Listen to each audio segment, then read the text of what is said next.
Hello नमस्कार दोस्तों, स्वागत है आप सभी का आपके अपने परिवार ड्रीम एग्जाम स्टडी प्लेटफॉर्म पर। दोस्तों आज हम इस वीडियो में देखने वाले हैं रेलवे एनटीपीसी तथा रेलवे ग्रुप डी और दोस्तों रेलवे की विभिन्न परीक्षाओं की दृष्टि से सामान्य जागरूकता यानी जनरल अवेयरनेस का टेस्ट नंबर 2। दोस्तों इस टेस्ट में हम हिस्ट्री, पॉलिटी, स्ट्रेटेजी के, जियोग्राफी, इकोनॉमिक्स और साइंस इन सभी के मिक्स 50 प्रीवियस ईयर क्वेश्चंस को देखने वाले हैं, जो दोस्तों एनसीईआरटी बेस्ड क्वेश्चन होने वाले हैं। क्या दोस्तों? एनसीईआरटी बेस्ड क्वेश्चन होने वाले हैं। दोस्तों डेली रोज रात 9 बजे रात 9:30 बजे आपको इसी चैनल पर ये क्लास देखने को मिलेगी। दोस्तों वीडियो को शुरू करने से पहले आपसे एक निवेदन है कि यदि आप चैनल पर नए हैं तो चैनल को लिए सब्सक्राइब और साथ में बेल आइकन जरूर दबा लीजिए, ताकि जब भी हम अगला वीडियो अपलोड करें आप तक नोटिफिकेशन सबसे पहले पहुंच जाए। चलिए दोस्तों वीडियो को शुरू करते हैं।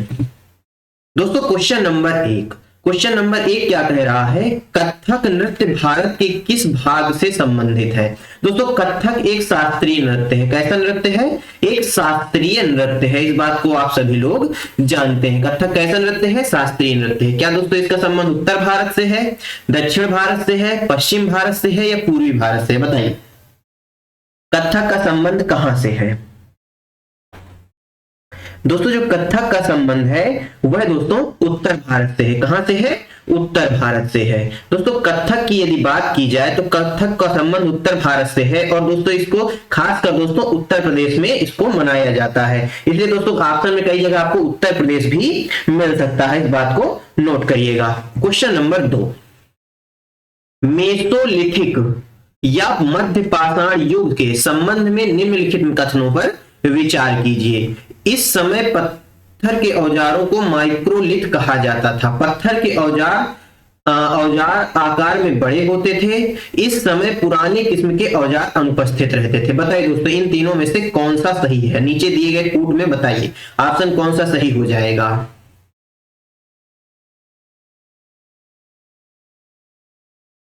दोस्तों लगभग 12,000 वर्ष पूर्व। क्या दोस्तों? 12,000 वर्ष पहले से 10,000 वर्ष पहले तक के काल को मेसोलिथिक काल कहा जाता था। कब से कब तक के दोस्तों? 12,000 से 10,000 वर्ष पूर्व तक के काल को क्या कहा जाता था? मेसोलिथिक काल कहा जाता था। क्या कहा जाता था दोस्तों? मेसोलिथिक काल कहा जाता था। दोस्तों मेसोलिथिक काल की बात की जाए तो इस काल में जो पत्थर होते थे, पत्थर के औजारों को माइक्रोलिथ कहा जाता था। यानी इस क्वेश्चन का सही आंसर क्या हो जाएगा? केवल 1 हो जाएगा। क्या हो जाएगा दोस्तों? केवल 1, यानी ऑप्शन सी क्या हो जाएगा?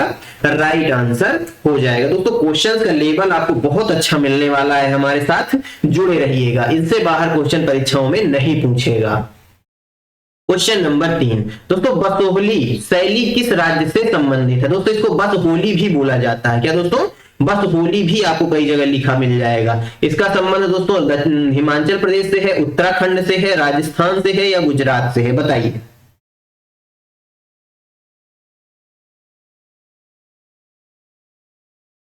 दोस्तों सबसे पहली बात तो जो बसोहली है यह एक चित्रकला है। क्या है दोस्तों? एक पेंटिंग कला है। क्या चित्रकला है? क्या है दोस्तों? चित्रकला है। और दोस्तों इसका जो संबंध है वह कहां से है? वह हिमाचल प्रदेश से है। कहां से है दोस्तों? हिमाचल प्रदेश से है। ऑप्शन ए क्या होगा?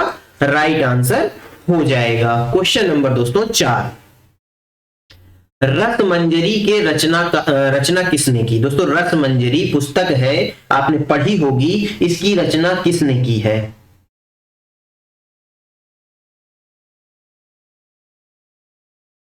बताइए दोस्तों। शंकर दयाल शर्मा ने की है, विष्णु शर्मा ने की थी या भानुदत्त ने की थी या तुलसीदास जी ने की थी? विष्णु शर्मा की तो आप सभी जानते हैं पंचतंत्र। क्या दोस्तों? पंचतंत्र जो है यह विष्णु शर्मा जी की है, आप सभी जानते हैं। तुलसीदास जी ने रामचरितमानस लिखी। क्या लिखा दोस्तों? रामचरितमानस। श्री रामचरितमानस जी की रचना किसने की? तुलसीदास जी ने की। वहीं दोस्तों रसमंजरी की बात की जाए तो भानुदत्त ने रसमंजरी की रचना की। यानी इस क्वेश्चन का सही आंसर ऑप्शन सी हो जाएगा। क्वेश्चन नंबर 5, बृहधर्म पुराण के संबंध में निम्नलिखित में से कथनों पर विचार करना है। दोस्तों इसकी रचना बंगाल में की गई थी। इसमें ब्राह्मणों को कुछ विशिष्ट प्रकार की मछलियां खाने की अनुमति दी गई थी। बताइए दोस्तों। बृहद्धर्म जो दोस्तों एक रचना है, एक पुराण है, इसकी जो रचना है दोस्तों उसके संबंध में कथनों पर आपको विचार करना है। दोस्तों इस जो पुराण है इसकी रचना दोस्तों 13वीं शताब्दी में की गई थी। कब की गई थी? 13वीं शताब्दी में की गई थी। और कहां की गई थी? बंगाल में की गई थी। कहां की गई थी दोस्तों? बंगाल में की गई थी। यानी पहला ऑप्शन तो बिल्कुल सही हो जाएगा। इसने दोस्तों स्थानीय बंगाली संस्कृति के तहत वहां के जो ब्राह्मण थे दोस्तों उनको कुछ खास किस्म की जो मछलियां थी उनको खाने की इजाजत दी थी। यानी दोस्तों ऑप्शन बी भी सही हो जाएगा। यानी इस क्वेश्चन का सही आंसर ऑप्शन सी हो जाएगा। पहला और दूसरा दोनों कथन ही क्या है? सही है। क्वेश्चन नंबर 6, सही मिलान कीजिए। फर्रुखसियार आलमगीर द्वितीय, शाह आलम द्वितीय, अहमद शाह। बताइए दोस्तों, इसमें दोस्तों कुछ मुगल बादशाह दिए गए हैं और उनके शासनकाल के बारे में आपसे पूछा गया है कि किसका शासनकाल कब से कब तक रहा है, इस बारे में इसमें पूछा गया है। दोस्तों जो फर्रुखसियर था इसका जो शासनकाल था वह 1713 से 1719 तक का था। कब से? 1713 से 1719 तक का था। वहीं आलमगीर जो द्वितीय था इसका शासनकाल 1754 से 1759 तक था। वहीं दोस्तों जो शाह आलम द्वितीय था इसका जो शासनकाल माना जाता है वह माना जाता है 1759 से 1806 तक, और अहमद शाह का 1748 से 1754 तक का। यानी दोस्तों आप पहले का क्या हो जाएगा? पहले का 2 हो जाएगा, दूसरे बी का कौन सा हो जाएगा? बी का 3 हो जाएगा, सी का कौन सा हो जाएगा? सी का 4 हो जाएगा, और डी का कौन सा हो जाएगा? डी का 1 हो जाएगा। यानी पहले का दोस्तों 2 कहां आता है? पहले का 2 सभी में दिया है, दूसरे का 3, यानी दूसरे का 3 केवल ऑप्शन बी में है। यानी इस क्वेश्चन का जो सही आंसर है दोस्तों वह कौन सा हो जाएगा? वह ऑप्शन बी हो जाएगा। दोस्तों कूट वाले क्वेश्चन मैंने बहुत सारे लिए हैं क्योंकि आजकल ट्रेंड बन गया है परीक्षाओं में ऐसे क्वेश्चंस का पूछना। ये दोस्तों मोस्ट इंपॉर्टेंट क्वेश्चन है आपकी परीक्षा की दृष्टि से। क्वेश्चन नंबर 7, मुगल काल में सवाई राजा जय सिंह को किस क्षेत्र की सूबेदारी मिली थी? दोस्तों मुगल काल में सवाई राजा जो जय सिंह थे इनको किस क्षेत्र की दोस्तों क्या मिली थी? सूबेदारी मिली थी।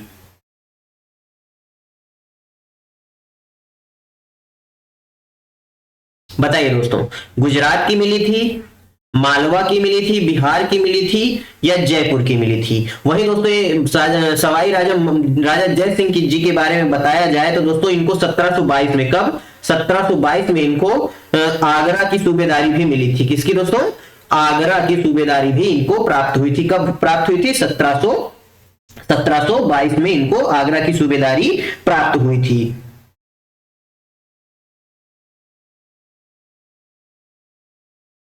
वही बात की जाए दोस्तों इस क्वेश्चन के आंसर की, तो इस क्वेश्चन का सही आंसर ऑप्शन बी हो जाएगा। सवाई राजा जय सिंह को मालवा की सूबेदारी प्रदान की गई थी। जबकि दोस्तों जोधपुर के राजा थे, जोधपुर के जो राजा थे वह कौन थे? राजा अजीत सिंह। उनको दोस्तों गुजरात की मिली थी। कहां की मिली थी? जोधपुर के राजा अजीत सिंह को गुजरात की सूबेदारी प्राप्त हुई थी। किसको? अजीत सिंह जी को गुजरात की क्या बोलते हैं सूबेदारी प्राप्त हुई थी। क्वेश्चन नंबर 8, ये भी दोस्तों इंपॉर्टेंट क्वेश्चन है आपकी परीक्षा की दृष्टि से। नवपाषाण काल के औजारों के संबंध में निम्नलिखित कथनों पर विचार करना है। औजार पालिश किए जाते थे। इस अवधि के ओखल और मसूल का उपयोग अनाज को पीसने के लिए किया जाता था। बताइए, जो नवपाषाण काल के औजारों के संबंध में आपसे पूछा है, क्या दोस्तों नवपाषाण काल के जो औजार थे उनको पालिश किया जाता था? तो बिल्कुल सही बात है, इनको पालिश किया जाता था। वही दोस्तों दूसरा कह रहा है इस अवधि में ओखल और मूसल का उपयोग अनाज को पीसने के लिए किया जाता था। यह बात भी बिल्कुल सही है। यानी इस क्वेश्चन का जो सही आंसर है दोस्तों पहला और दूसरा दोनों राइट हो जाएगा। यानी ऑप्शन सी क्या हो जाएगा? राइट आंसर हो जाएगा। क्वेश्चन नंबर दोस्तों 9, सिख जत्थों तथा मिसलों की संयुक्त सेना को क्या कहा जाता था? इसके दोस्तों सिख जत्थों और दोस्तों जो मिसल होते थे इनकी जो संयुक्त सेना है इसको किस नाम से जाना जाता है? ये दोस्तों एनसीईआरटी का क्वेश्चन है। किसका क्वेश्चन है? एनसीईआरटी का क्वेश्चन है, हूबहू आपको मिल जाएगा एनसीईआरटी में। इनको दोस्तों खालसा कहा जाता था, निहंग कहा जाता था, दल लालसा खालसा कहा जाता था, या दोस्तों गुरुमुखी कहा जाता था? बताइए। तो दोस्तों इस सेना को क्या कहा जाता था? दल खालसा कहा जाता था। क्या कहा जाता था? दल खालसा कहा जाता था। ऑप्शन सी क्या हो जाएगा? राइट आंसर हो जाएगा। क्वेश्चन नंबर 10 क्या कह रहा है? सिखों की राखी व्यवस्था के अंतर्गत उपज का कितना प्रतिशत हिस्सा संरक्षण के लिए लिया जाता था? दोस्तों जो सिखों की राखी व्यवस्था के अंतर्गत जो उपज है उसका कितना प्रतिशत हिस्सा संरक्षण के लिए दोस्तों उपयोग में लाया जाता था? 15% हिस्सा, 25% हिस्सा, 20% हिस्सा या दोस्तों 30% हिस्सा। यानी जो दोस्तों उपज होती थी उसका कुछ हिस्सा क्या करते थे ये लोग संरक्षित कर लेते थे। किस व्यवस्था के अंतर्गत? राखी व्यवस्था के अंतर्गत। तो दोस्तों वह कितना प्रतिशत था? वह 20% था। कितने प्रतिशत था? 20% हिस्से को क्या कर लेते थे ये लोग? संरक्षित कर लेते थे। यानी ऑप्शन सी क्या होगा? राइट आंसर हो जाएगा। क्वेश्चन नंबर 11, ऋग वैदिक काल के दौरान प्रचलित राजनीतिक व्यवस्था के अंतर्गत व्यवस्था के बारे में सत्य कथन का चयन करना है।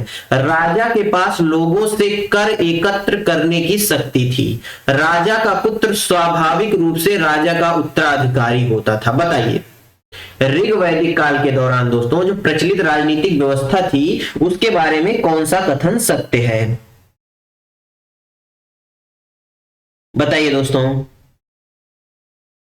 तो दोस्तों इस क्वेश्चन का सही आंसर पहला और दूसरा दोनों सही हो जाएगा। यानी राजा के पास दोस्तों लोगों से एकत्र करने की शक्ति थी। क्या थी? लोगों से कर यानी जो टैक्स होता था उसको एकत्र करने की राजा के पास शक्ति थी। और राजा का पुत्र ही स्वाभाविक रूप से राजा का उत्तराधिकारी माना जाता था या उत्तराधिकारी होता था। यानी दोस्तों कुलीन तंत्र जिसको बोला जाता है, यानी कुल के अनुसार क्या होता था? उत्तराधिकार के अनुसार क्या होता था दोस्तों? राज व्यवस्था चलती थी। क्वेश्चन नंबर 12, उत्तर वैदिक काल की सामाजिक स्थिति के बारे में निम्नलिखित कथनों पर विचार करिए। महिलाओं और शूद्रों दोनों वेदों का अध्ययन करने की अनुमति नहीं दी। महिलाओं और शूद्रों दोनों को दोस्तों वेदों का अध्ययन करने की अनुमति नहीं दी गई थी। अब वर्ण व्यवस्था जन्म के आधार पर तय की जाती थी। बताइए इनमें से कौन से कथन सही हैं उत्तर वैदिक काल के सामाजिक स्थिति के संबंध में?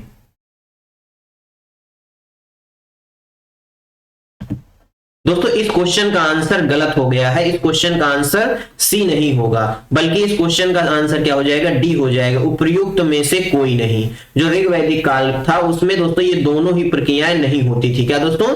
ये दोनों ही प्रक्रियाएं नहीं होती थी। यानी इस क्वेश्चन का जो सही आंसर है दोस्तों वह ऑप्शन डी हो जाएगा, ऑप्शन सी नहीं होगा। सॉरी दोस्तों, इसके लिए I am sorry.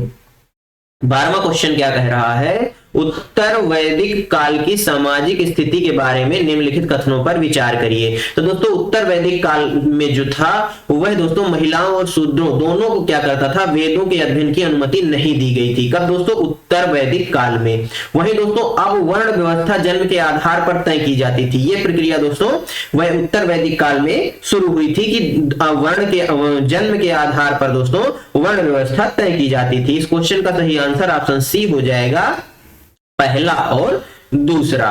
Question number दोस्तों 13, प्रशस्ति का अर्थ क्या होता है? दोस्तों प्रशस्ति का क्या अर्थ होता है? आश्वासन, प्रशंसा, सफलता या स्वीकृति? बताइए। तो दोस्तों प्रशस्ति जो है इसका अर्थ होता है प्रशंसा। क्या होता है? प्रशंसा। यानी ऑप्शन सी क्या हो जाएगा? करेक्ट आंसर हो जाएगा। क्वेश्चन नंबर दोस्तों 14, समुद्रगुप्त की नीतियों का वर्णन किसने किया था? देवदत्त ने किया था, चंद्रगुप्त द्वितीय ने किया था, विष्णुगुप्त ने किया था या हरिशेन ने किया था? बताइए दोस्तों।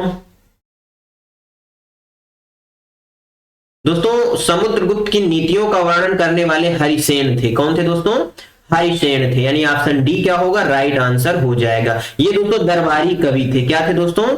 समुद्रगुप्त के दरबारी कवि थे। इन्होंने दोस्तों समुद्रगुप्त की जो वीरता की स्मृतियां हैं यानी जो वीरता की कहानियां हैं उनका वर्णन इन्होंने अपनी कविताओं में किया था। किसने? हरिसेन जी ने किया था।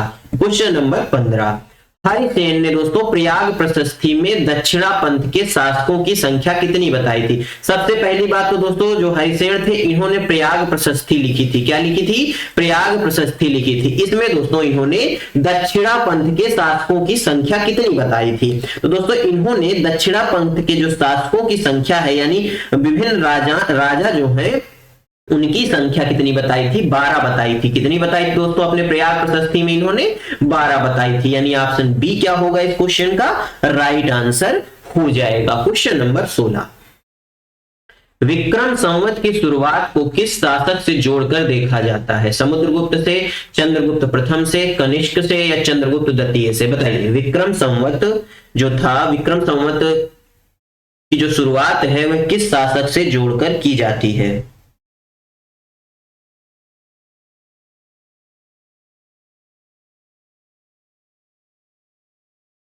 दोस्तों इसको जोड़ा जाता है चंद्रगुप्त द्वितीय के शासनकाल से। किसके दोस्तों? चंद्रगुप्त द्वितीय के शासनकाल से इसको जोड़ा जाता है। इसको दोस्तों प्रारंभ होने की शुरुआत लगभग दोस्तों 58 ईसा पूर्व से माना जाता है। कब से दोस्तों? 58 ईसा पूर्व से इसके शुरुआत को माना जाता है।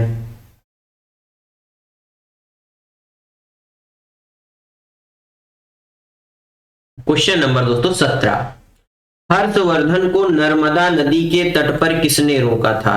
पुलकेशिन द्वितीय ने रोका था, समुद्रगुप्त ने रोका था, कीर्तिवर्मन ने रोका था या दंती दुर्ग ने रोका था? बताइए। जो हर्षवर्धन साहब थे इनको दोस्तों रोका गया था कहां पर?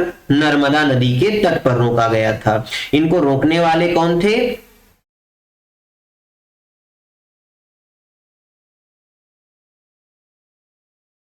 दोस्तों जो हर्षवर्धन थे इन्होंने दोस्तों मगध और बंगाल को जीता था। किसको जीता था?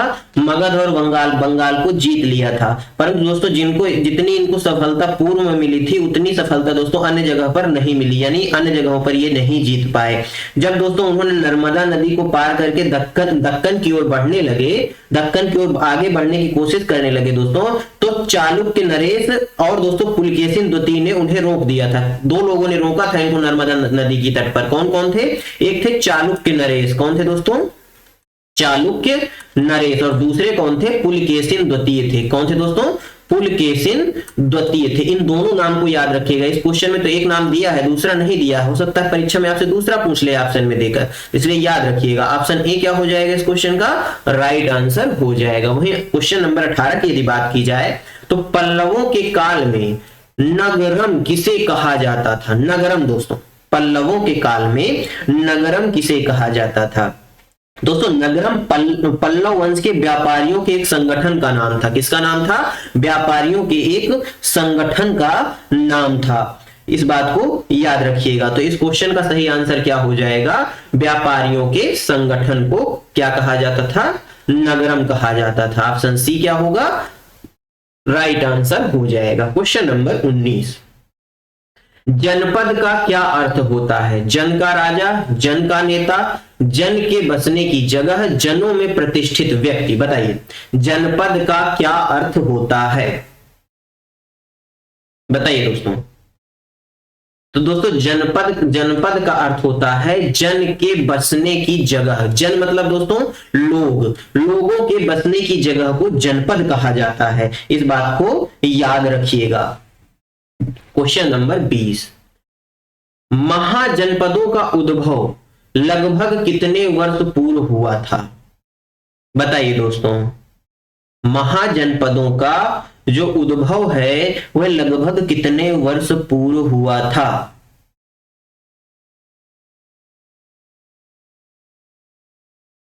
कितने महाजनपद बताए गए हैं दोस्तों?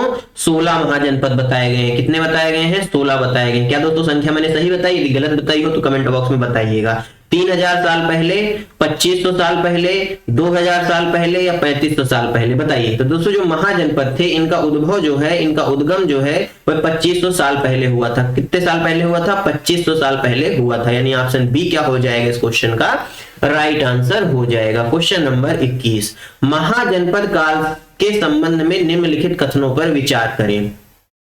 हल के फाल अब लोहे के बनने लगे थे, धान के पौधों का रोपण प्रारंभ हो गया था। बताइए।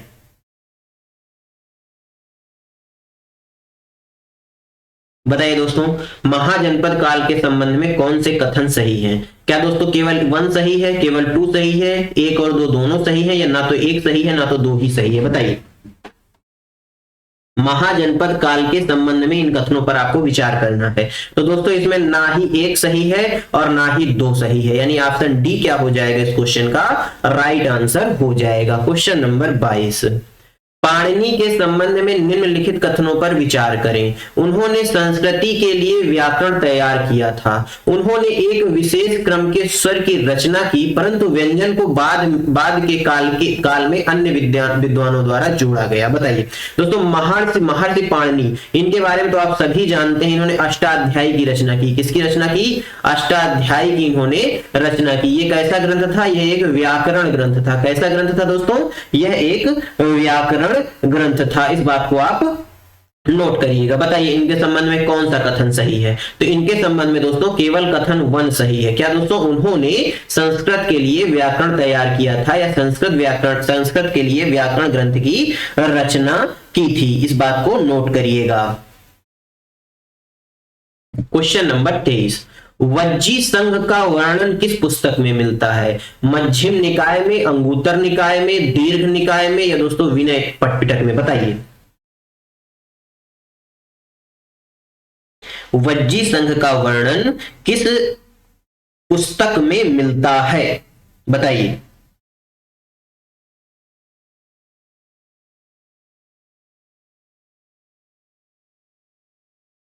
बताइए दोस्तों, इस क्वेश्चन का सही आंसर क्या हो जाएगा? दोस्तों इस क्वेश्चन का सही आंसर दीर्घ निकाय हो जाएगा। क्या हो जाएगा? दीर्घ निकाय हो जाएगा। और इस पुस्तक की रचना, ये पुस्तक जो है दोस्तों, ये बौद्ध ग्रंथ है। कैसा ग्रंथ है ये बौद्ध धर्म से संबंधित है। किससे संबंधित है? बौद्ध धर्म से संबंधित है। इस बात को नोट करिएगा। और दोस्तों इसके संबंध में एक बात और आपको बता देंगे दोस्तों, लगभग दोस्तों 2300 वर्षों पूर्व लिखी गई थी। क्या दोस्तों? 2300 वर्षों पूर्व यह लिखी गई थी। इस बात को भी नोट करिएगा। क्वेश्चन नंबर 24 दोस्तों, पुरी ओडिशा में जगन्नाथ जी का मंदिर किस वंश के शासक ने बनवाया था? दोस्तों जगन्नाथ भगवान जी का मंदिर कहां पर है? ओडिशा में है। ओडिशा में दोस्तों कहां पर है? पुरी में है। इसको दोस्तों किस शासनकाल ने या किस वंश ने बनवाया था? मौर्य वंश ने बनवाया था, पाल वंश ने बनवाया था, खारवेल वंश ने बनवाया था, दोस्तों गंग वंश ने बनवाया था? बताइए। तो दोस्तों जो पुरी का जगन्नाथ भगवान जी का मंदिर है, इसको बनवाने वाला गंग वंश था। कौन सा वंश था? गंग वंश के शासकों ने इसको बनवाया था। इस बात को नोट रखिएगा। क्वेश्चन नंबर दोस्तों 25, अकबर ने बंगाल को किस वर्ष में जीता था? 1581 में, 1586 में, 1578 में, या 1585 में? बताइए अकबर ने बंगाल को कब जीता था? तो दोस्तों अकबर ने जो बंगाल को है इसको 1586 में जीत लिया था। कब जीत लिया था? 1586 में इसको अकबर ने क्या कर लिया था? जीत लिया था और अपना सूबा बना लिया था। क्या बना लिया था? अपना सूबा बना लिया था। इस क्वेश्चन को नोट करिएगा। क्वेश्चन नंबर दोस्तों 26, दक्षिण भारतीय भक्ति संतों के बारे में सत्य कथन का चयन करिए।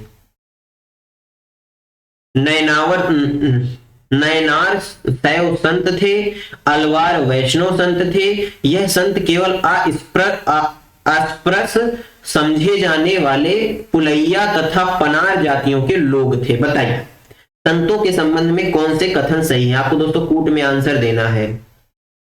तो दोस्तों पहला और दूसरा दोनों ऑप्शन सही है, परंतु तीसरा गलत है, यानी ऑप्शन ए क्या हो जाएगा इस क्वेश्चन का? एकदम राइट आंसर हो जाएगा। क्वेश्चन नंबर 27, निम्नलिखित कथनों पर विचार करें।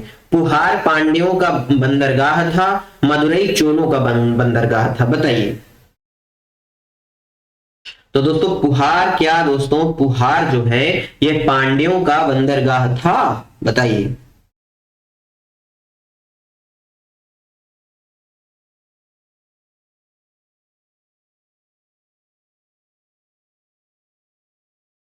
तो दोस्तों जो पुहार था, पुहार के साथ साथ एक कावेरी पट्टनम था, ये चोलों का बंदरगाह था। किसका था?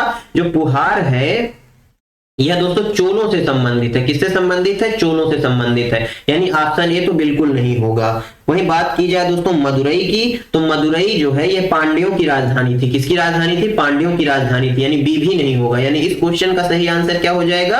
ऑप्शन डी हो जाएगा, उपर्युक्त में से कोई नहीं। यानी दोस्तों इसमें उल्टा दे दिया गया है, जो पुहार है यह चोलों से संबंधित है और मदुरई जो है यह पांड्यों से संबंधित है। क्वेश्चन नंबर दोस्तों 28, दार्शनिक शंकर के बारे में निम्नलिखित कथनों पर विचार करें। क्वेश्चन नंबर 28 कह रहा है दोस्तों, दार्शनिक शंकर जो थे इनके बारे में निम्नलिखित कथनों पर विचार करिए। शंकर का जन्म दोस्तों 8वीं शताब्दी में तमिलनाडु में हुआ था। वे अद्वैतवाद के समर्थक थे। उन्होंने दोस्तों जगत को मिथ्या या माया कहा। मोक्ष प्राप्ति के लिए ज्ञान के मार्ग को अपनाने का उपदेश दिया। बताइए, जो शंकर थे ये दोस्तों एक दार्शनिक थे, इनके संबंध में कौन कौन से कथन सत्य हैं? बताइए दोस्तों। दोस्तों सबसे पहली बात तो शंकर जो थे, दार्शनिक जो थे, इनका जन्म तमिलनाडु में नहीं बल्कि केरल में हुआ था। कहां हुआ था? केरल में हुआ था, इसलिए ऑप्शन ए तो बिल्कुल नहीं होगा। ये वे अद्वैतवाद के समर्थक थे, बिल्कुल सही बात है। उन्होंने जगत को मिथ्या कहा, यह भी सही बात है। उन्होंने दोस्तों मोक्ष प्राप्ति के लिए ज्ञान के मार्ग को अपनाने का उपदेश दिया। यानी दूसरा, तीसरा और चौथा इस क्वेश्चन का क्या हो जाएगा? राइट आंसर हो जाएगा, यानी ऑप्शन बी क्या होगा? करेक्ट आंसर हो जाएगा। क्वेश्चन नंबर दोस्तों 29, वीर शैव आंदोलन किस क्षेत्र में प्रारंभ हुआ? तमिलनाडु में हुआ, कर्नाटक में हुआ, केरल में हुआ या आंध्र प्रदेश में हुआ? बताइए, जो वीर शैव आंदोलन है यह कहां प्रारंभ हुआ, किस क्षेत्र में प्रारंभ हुआ?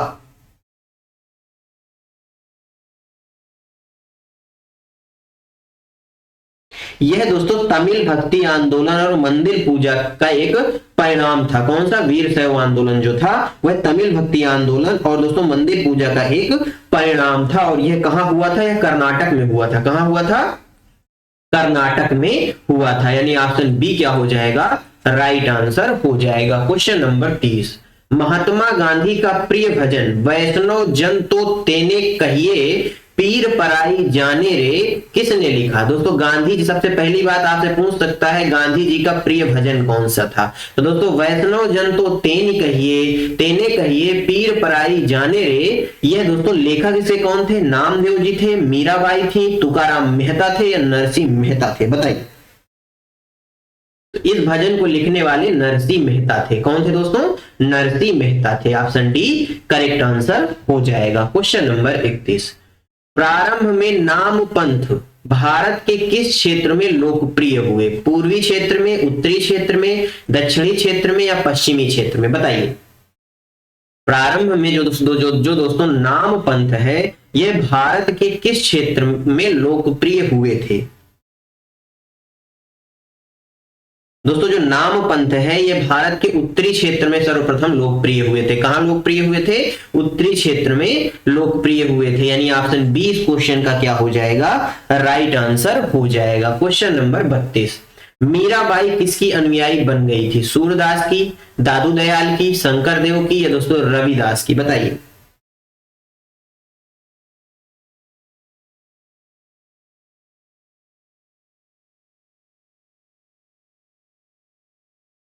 बताइए दोस्तों। तो दोस्तों इस क्वेश्चन का सही आंसर रविदास हो जाएगा। क्या हो जाएगा? रविदास की अनुयायी बन गई थी। कौन दोस्तों? मीराबाई जी रविदास जी की अनुयायी बन गई थी। क्वेश्चन नंबर दोस्तों 33, चोल काल के करों के संबंध में निम्नलिखित कथनों पर विचार करना है। कर मतलब दोस्तों टैक्स के संबंध में निम्नलिखित कथनों पर विचार करना है। वेट्टी एक प्रकार का ऐसा कर था जिसे नकद, दोस्तों याद रखिएगा कभी भी नगद नहीं होता, हमेशा नकद ही होता है, नगद में संग्रहित किया जाता था। कदमई एक भू राजस्व था। बताइए। तो दोस्तों यह तो ऑप्शन 1 गलत है, परंतु ऑप्शन जो 2 है यह सही है, यानी केवल 2 इस क्वेश्चन का क्या हो जाएगा?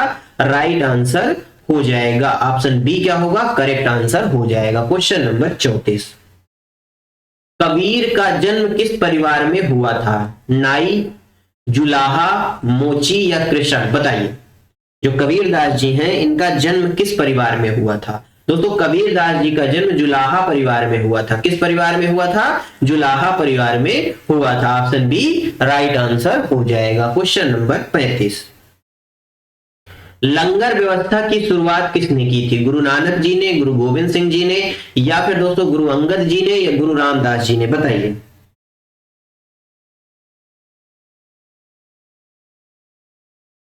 बताइए दोस्तों इस क्वेश्चन का सही आंसर क्या हो जाएगा? लंगर जो व्यवस्था है यह दोस्तों बहुत ही प्रसिद्ध व्यवस्था है, आप सभी जानते हैं। इसकी शुरुआत करने वाले कौन थे? तो गुरु नानक जी थे। कौन थे दोस्तों? गुरु नानक जी इसकी शुरुआत करने वाले थे। जो दोस्तों गुरु नानक जी थे, इनका जो जन्म है वह तलवंडी में हुआ था। कहां हुआ था? तलवंडी में हुआ था। जो ये वर्तमान में कहां है? वर्तमान पाकिस्तान में स्थित है। कहां स्थित है? वर्तमान पाकिस्तान में स्थित है। इस बात को नोट रखिएगा। क्वेश्चन नंबर दोस्तों 36, संस्कृत व्याकरण की रचना किसने की थी? जैमिनी ने, वसुमित्र ने, पाणिनि ने, या दोस्तों कपिल ने? बताइए। संस्कृत व्याकरण की रचना किसने की थी? बताइए दोस्तों।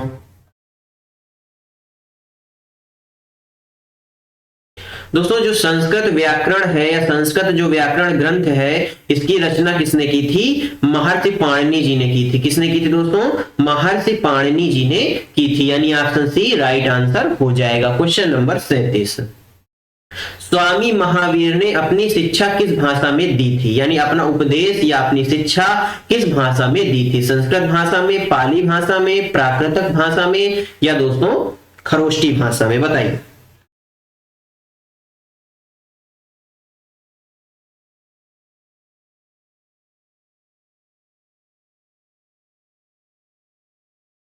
दोस्तों जो महर्षि माफ करिएगा स्वामी महावीर जी हैं, इन्होंने प्राकृत भाषा में अपने उपदेश दिए थे। प्राकृत भाषा में अपने उपदेश या दोस्तों शिक्षा प्रदान की थी। इस बात को याद रखिएगा। क्वेश्चन नंबर दोस्तों 38, जैन धर्म के संदर्भ में निम्नलिखित कथनों पर विचार कीजिए। मुख्यतः व्यापारियों ने जैन धर्म का समर्थन किया। साधारणतः किसान वर्ग के लोगों ने जैन धर्म को स्वीकार नहीं किया। बताइए। दोस्तों जो जैन धर्म है यह दोस्तों महावीर जैन की शिक्षा क्या थी दोस्तों? सरल थी, उन्हीं से संबंधित है। इस बात को याद रखिएगा। दोस्तों जो जैन धर्म है इसको दोस्तों मुख्य रूप से व्यापारियों ने इसका समर्थन किया था, सामान्य किसानों ने इसको स्वीकार नहीं किया था। यानी इस क्वेश्चन का सही आंसर ए और दो दोनों सही हो जाएगा, यानी ऑप्शन सी क्या होगा? राइट आंसर हो जाएगा। क्वेश्चन नंबर दोस्तों 39, संघ में रहने वाले बौद्ध भिक्षु के लिए बनाए गए नियमों का संकलन किस ग्रंथ में मिलता है? किसके लिए दोस्तों? बौद्ध भिक्षुओं के लिए जो बनाए गए नियम हैं, इनका संकलन किस ग्रंथ में मिलता है? सुत्त पिटक में मिलता है, अभिधम्म पिटक में मिलता है, भगवती सूत्र में मिलता है, या दोस्तों विनय पिटक में मिलता है? बताइए। तो दोस्तों इनका जो वर्णन है वह दोस्तों विनय पिटक में मिलता है। किस में मिलता है? विनय पिटक में मिलता है, यानी ऑप्शन डी क्या हो जाएगा इस क्वेश्चन का? राइट आंसर हो जाएगा। क्वेश्चन नंबर 40, निम्नलिखित में से कौन सा कथन बौद्ध संघ के संदर्भ में सही नहीं है? संघ के पुरुषों और स्त्रियों के रहने के लिए अलग अलग व्यवस्था की थी या थी? सभी व्यक्ति संघ में प्रवेश ले सकते थे? संघ में प्रवेश के लिए बच्चों को अपने माता पिता से अनुमति लेनी होती थी? विवाहित स्त्रियों को संघ में प्रवेश के लिए अपने माता पिता से अनुमति की आवश्यकता होती थी? बताइए। इस क्वेश्चन का सही आंसर ऑप्शन डी हो जाएगा। विवाहित स्त्रियों को संघ में प्रवेश के लिए अपने माता पिता की अनुमति की आवश्यकता होती थी। यह कथन क्या है? पूर्णतः असत्य है, यानी ऑप्शन डी करेक्ट आंसर हो जाएगा। क्वेश्चन नंबर 41, महायान के संदर्भ में निम्नलिखित कथनों पर विचार कीजिए। ये बौद्ध धर्म से संबंधित थे, इन्होंने बौद्ध धर्म में मूर्ति पूजा को बढ़ावा दिया था। बिल्कुल दोस्तों ये दोनों ही कथन इसके सही हैं। क्या दोस्तों? दोनों ही कथन सही है, यानी ऑप्शन सी क्या हो जाएगा इस क्वेश्चन का? राइट आंसर हो जाएगा। क्वेश्चन नंबर 42, बोधिसत्व के संदर्भ में निम्नलिखित कथनों पर विचार करें। वे ज्ञान प्राप्ति के पश्चात एकांतवास में साधना करते थे। बोधिसत्व की पूजा काफी लोकप्रिय थी। वे भारत के बाहर जापान, चीन एवं दक्षिण कोरिया में काफी लोकप्रिय हुए। बताइए बोधिसत्व के संदर्भ में कौन सा कथन सही है? निम्न कथनों पर आपको विचार करना है। दोस्तों बोधिसत्व की जो पूजा थी वह काफी लोकप्रिय थी। यानी दोस्तों इस क्वेश्चन का सही आंसर 2 और 3 हो जाएगा। क्या हो जाएगा? 2 और 3 हो जाएगा। ऑप्शन बी क्या हो जाएगा? करेक्ट आंसर हो जाएगा। क्वेश्चन नंबर 43, भारत की यात्रा पर आए निम्नलिखित चीनी बौद्ध तीर्थयात्रियों का काल क्रम के अनुसार सही क्रम बताइए। बताइए दोस्तों,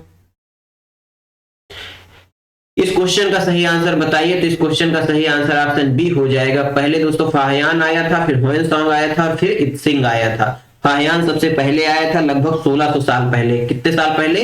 लगभग 1600 साल पहले। इसके बाद दोस्तों ह्वेनसांग आया था लगभग 1400 साल पहले। और वहीं इत्सिंग की बात की जाए दोस्तों लगभग 50 साल पहले आया था। इस क्वेश्चन का सही आंसर क्या हो जाएगा? ऑप्शन बी हो जाएगा। क्या हो जाएगा? ऑप्शन बी हो जाएगा। क्वेश्चन नंबर दोस्तों 44, चंद्रगुप्त मौर्य के दरबार में जो पश्चिम एशिया के यूनानी राजा सेल्यूकस निकेटर का राजदूत था उसका क्या नाम था? बताइए चंद्रगुप्त के दरबार में कौन सा ऐसा यात्री था या राजदूत था जो सेल्यूकस निकेटर का राजदूत था? हजार दिनारी, ह्वेनसांग, डायमेकस या मेगास्थनीस? तो दोस्तों वह कोई और नहीं बल्कि मेगास्थनीस था जो दोस्तों सेल्यूकस का राजदूत था। यूनानी राजा सेल्यूकस का राजदूत था। सेल्यूकस कहां का राजा था? यूनान का राजा था। यह इसने दोस्तों राजदूत को किसके दरबार में भेजा था? चंद्रगुप्त मौर्य के दरबार में भेजा था। क्वेश्चन नंबर दोस्तों 45, निम्नलिखित में से कौन भारत में आए विदेशी आक्रमणकारियों का सही क्रम है? कुषाण, हिंद पार्थियन, शक, हिंद यवन? बताइए दोस्तों कौन सा सही क्रम है? तो दोस्तों सबसे पहले हिंद यवन आया था, इसके बाद शक आए थे, फिर हिंद पार्थिवन और फिर कुषाण आए थे। तो दोस्तों इस क्वेश्चन का सही आंसर ऑप्शन सी हो जाएगा। हिंद यवन, शक, हिंद पार्थियन और कुषाण आए थे। ऑप्शन सी क्या होगा? राइट आंसर हो जाएगा। क्वेश्चन नंबर 46, अशोक ने जगह जगह जाकर लोगों को शिक्षा देने के लिए अधिकारियों की नियुक्ति की थी। इन अधिकारियों को निम्नलिखित में से किस नाम से जाना जाता था? दोस्तों अशोक के बारे में तो आप सभी जानते हैं। इसने दोस्तों कलिंग युद्ध के बाद क्या किया था? धम्मचक्र की नीति को अपना लिया था। किसकी नीति को? धम्मचक्र की नीति को अपना लिया था। जिसके बाद दोस्तों यह दोस्तों इस शिक्षा के प्रचार प्रसार के लिए एक इसने अधिकारियों की तैनाती की या टीम का गठन किया। आज की भाषा में बोले तो टीम का गठन किया। उस टीम को इन्होंने क्या नाम दिया? दुर्गपाल नाम दिया, धम्म महापात्र नाम दिया, आटविका नाम दिया या दोस्तों महापात्र नाम दिया। तो दोस्तों उन्होंने दोस्तों इसको धम्म महापात्र का नाम दिया। किसका नाम दिया? धम्म महापात्र का नाम दिया। यानी ऑप्शन बी क्या हो जाएगा इस क्वेश्चन का? राइट आंसर हो जाएगा। क्वेश्चन नंबर 47, अशोक के संबंध में निम्नलिखित कथनों पर विचार कीजिए। अशोक ऐसा पहला शासक था जिसने दोस्तों अभिलेखों द्वारा जनता तक अपना संदेश पहुंचाने की कोशिश की। अशोक के ज्यादातर अभिलेख खरोष्टी लिपि में थे। अशोक ने अपने एक अभिलेख में कलिंग युद्ध का वर्णन किया है। बताइए अशोक के संबंध में निम्नलिखित कथनों में से कौन सा सही है? दोस्तों अशोक एक पहला शासक था जिसने दोस्तों अभिलेखों द्वारा जनता तक अपना संदेश पहुंचाने की कोशिश की थी। बिल्कुल सही बात है। अशोक के ज्यादातर अभिलेख खरोष्टी लिपि में है? बिल्कुल नहीं दोस्तों, ऐसा नहीं है। दोस्तों अशोक ने अपने एक अभिलेख में कलिंग युद्ध का वर्णन किया, यह बात भी बिल्कुल सही है। और इस युद्ध का वर्णन 13वें अभिलेख में मिलता है। किस अभिलेख में मिलता है? 13वें शिलालेख या 13वें अभिलेख में मिलता है। दोस्तों जो अशोक के ज्यादातर अभिलेख हैं वो ब्राह्मी लिपि में मिलते हैं। किस लिपि में? ब्राह्मी लिपि में मिलते हैं, ना कि खरोष्ठी लिपि में। यानी इस क्वेश्चन का सही आंसर पहला और तीसरा ऑप्शन सी क्या हो जाएगा? राइट आंसर हो जाएगा। क्वेश्चन नंबर 48, मुगलों की जागीर दिल्ली सुल्तानों में से किसके बराबर है? खालसा के बराबर, इक्ता के बराबर, इनाम के बराबर या वक्फ के बराबर? बताइए मुगलों की जागीर किसके बराबर है? तो दोस्तों यह इख्ता के बराबर है। किसके बराबर है? इख्ता के बराबर है। क्वेश्चन नंबर दोस्तों 49, 14वीं शताब्दी के ग्रंथ लीला तिकलम, क्या दोस्तों लीला तिकलम के बारे में सत्य कथन का चयन कीजिए। बताइए दोस्तों, इतने खतरनाक खतरनाक ग्रंथ भी हैं, आपने शायद ही पढ़ा होगा इसका नाम, इसलिए दोस्तों क्वेश्चंस को हम बहुत ही बारीकी से सिलेक्ट करके आपके लिए लाए हैं। यह केरल के मलयालम में लिखी गई एक ऐसी पहली साहित्यिक पुस्तक है जो व्याकरण और काव्य से संबंधित है। इस पुस्तक की रचना केवल संस्कृत भाषा में की गई थी। बताइए इस क्वेश्चन का सही आंसर क्या हो जाएगा? तो दोस्तों यह दोनों ही कथन इसके संबंध में गलत है, यानी उपर्युक्त में से कोई नहीं क्या हो जाएगा, राइट आंसर हो जाएगा। क्वेश्चन नंबर दोस्तों 50, निम्नलिखित कथनों पर अशोक के शिलालेख प्राप्त हुए हैं। गंधार, ब्रह्मगिरी, जौगड़, गिन्हार या लुम्बिनी? बताइए। तो दोस्तों अशोक के जो शिलालेख हैं उपर्युक्त सभी जगहों पर प्राप्त हुए हैं। इसके साथ साथ दोस्तों कहां प्राप्त हुए हैं? वैशाली में भी प्राप्त हुए हैं। कहां प्राप्त हुए हैं? वैशाली में भी प्राप्त हुए हैं। वैशाली के साथ साथ दोस्तों सारनाथ में भी प्राप्त हुए हैं। सारनाथ में प्राप्त हुए हैं। वहीं दोस्तों इलाहाबाद में भी प्राप्त हुए हैं। कहां? इलाहाबाद में प्राप्त हुए हैं। इसके साथ साथ अमरावती में भी प्राप्त हुए हैं। अमरावती के साथ साथ दोस्तों साक्षी में भी पाए गए हैं। कहां दोस्तों? साक्षी में भी पाए गए हैं, इस बात को नोट रखिएगा। इसके साथ साथ दोस्तों दिल्ली में भी पाए गए हैं। कहां पे? दिल्ली में। 3, 2, 5, 3, 8, 9, 10, 11 दोस्तों मैंने आपको लिखवा दिए। दोस्तों धन्यवाद आप सभी का हमारे साथ बने रहने के लिए। दोस्तों आज की यह क्लास आपको कैसी लगी हमें कमेंट बॉक्स में जरूर बताइएगा। यदि दोस्तों क्लास अच्छी लगी हो तो वीडियो को लाइक करिएगा, अपने दोस्तों के साथ शेयर करना मत भूलिएगा, और यदि आप चैनल पर नए हैं तो चैनल कर लीजिए सब्सक्राइब और साथ वाली बेल आइकन जरूर दबा लीजिए, ताकि जब भी हम अगला वीडियो अपलोड करें आप तक नोटिफिकेशन सबसे पहले पहुंच जाए। चलिए दोस्तों मिलते हैं आपसे अगले वीडियो में, तब तक के लिए जय हिंद, जय भारत। अपना और अपनों का ख्याल रखिए, सभी का सम्मान करिए। धन्यवाद दोस्तों।